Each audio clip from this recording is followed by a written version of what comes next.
guys? Dusty D of DustyDmusic.com.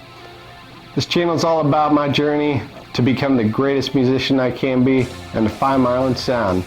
And I want to help you guys find your own sound as well and become the best musicians you can be. Let's talk about speed. Everybody thinks speed is just moving your fingers super fast for some reason, like, you know, doing this.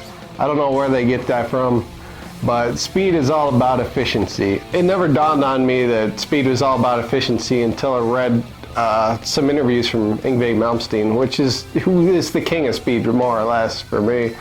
I don't know if there's anybody faster than him, maybe Michelangelo Baccio, but after reading those interviews from him, he was talking about how speed is all about efficiency, and like efficiency is, it never dawned on me. I always just thought fingers moving fast were it, you know.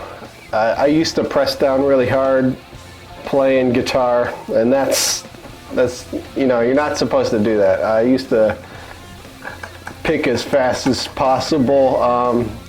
I didn't even think about alternate picking. I used to just, you know, do whatever I felt like.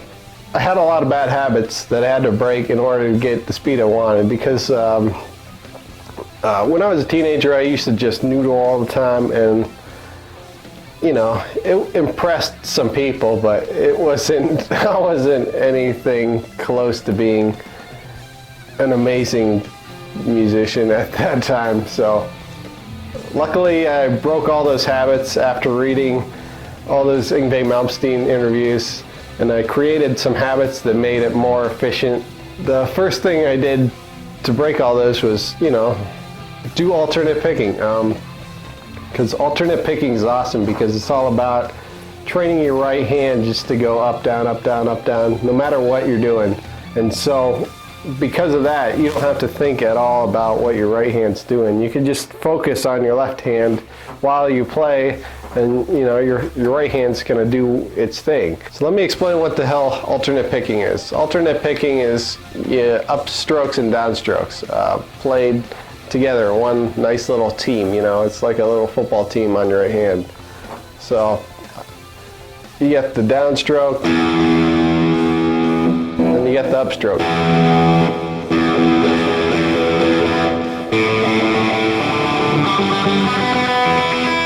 Instead of going all down, we're going all up. We're going down, up, down, up, down, up.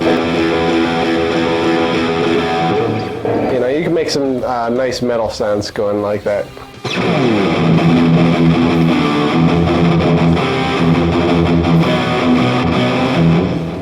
So it's worth getting it down just so you can do some like iced earth or something. What makes good alternate picking is basically just being able to cross the strings really well. Being able to alternate pick on one string is actually pretty easy, but most people have the hardest time crossing the strings. And all my exercises, you'll see, except for maybe first 2 or 3, I can't remember, are about crossing the strings, because if you can do that, and if you can master all of the exercises I'm going to teach you, you'll pretty much have the core of alternate picking mastered, and you're not going to have to worry about it. How to practice all these exercises, you want to use a metronome for real.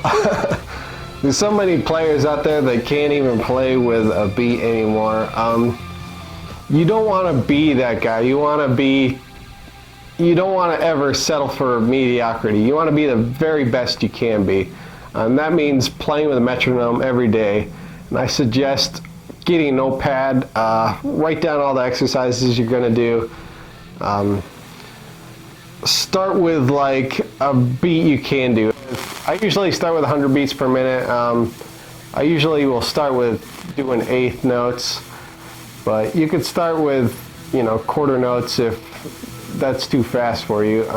But you just want to start at a pace on the metronome where you feel comfortable with it. You know, you don't want to go too fast and be sloppy, and you don't want to go too slow where you just fall asleep. So you want to find your pace there, and then just every day, or when you feel comfortable with your speed, just move it up 5 beats per minute, you know. go to 100 to 105 to 110 to, keep going up there. And eventually you're going to get faster and faster. And one thing I learned too that took me, I don't know, maybe like 8-9 years to figure out is you don't exactly have to move up with a metronome to get fast, because what you're doing is training muscle memory in your fingers here. Both your fingers and your fingers in your right hand. If you feel like you plateaued at a speed on the metronome, stay at that speed and just keep going, because it may not feel like you're getting better on paper because you're not improving your speed, but you're actually getting better at it because your brain is forming pathways to make that movement a lot faster, even if you're just staying in one position. So get a metronome. That'll be your best friend, and keep increasing your speed when you can. And if you can't, just keep doing it, I wrote an entire article on this. If you want to go check it out, it's at dustydmusic.com.